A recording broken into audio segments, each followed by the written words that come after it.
Friends வாங்க இன்றைக்கி வெண்டைக்காய் சாம்பார் வைக்கலாம். பருப்பு, 3 தக்காளி, மஞ்சத்தூள், பெருங்காயத்தூள் போட்டு 3 விசில் விட்டு கடைஞ்சி வச்சுக்கணும்.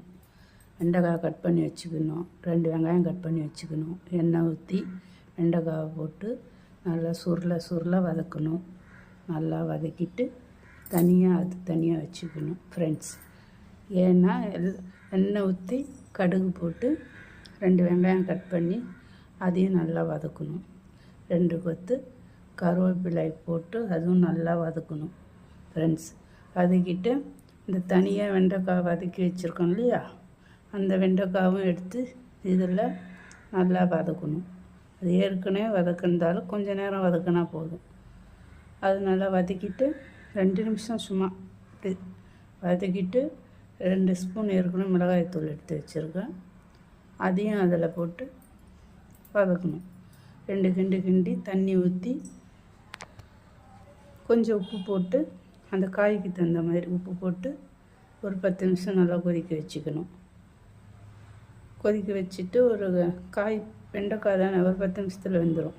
மூடி வச்சுட்டு தனியாக நம்ம துவரம்பருப்பு வேக வச்சு வச்சுருக்கோம்ல, 3 தக்காளி, உப்பு, மஞ்சத்தூள் போட்டு பெருங்காயத்தூள் போட்டு வேக வச்சுருக்கோம் இல்லையா, அது தனியாக கொதிக்க வச்சுக்கணும். பக்கத்தில் துவரம்பருப்பு தனியாக கொதிக்க வச்சுட்டு இந்த காய் வந்தோடனே புளி அவங்கவுங்க தேவைக்கு ஏற்ற மாதிரி புளி ஊற்றி அது ஒரு 5 நிமிஷம் கொதிச்சா போதும். அந்த பச்சை வாடை போகிற வரையும் கொதித்தோடனே நம்ம ஏற்கனவே துவரம்பருப்பு வேக வச்சு கொதிக்க வச்சுருக்கோம் இல்லையா, அதையும் எடுத்து இந்த கலவையில் கலந்துக்கணும்.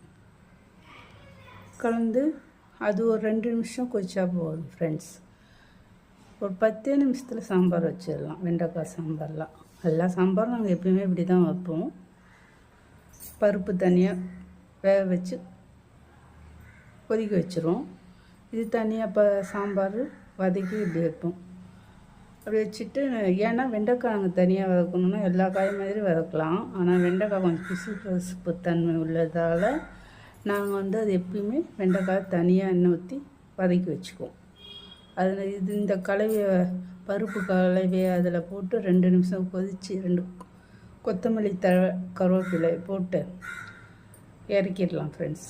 இறக்கிட்டு சுட சாதத்தோடு இந்த வெண்டைக்காய் சாம்பார் தொட்டுக்க ஏதாவது ஒரு பொரியல் வச்சு சாப்பிட்டா வேறு சைட் டிஷ்ஷு எதுவும் தேவையில்லை ஃப்ரெண்ட்ஸ்.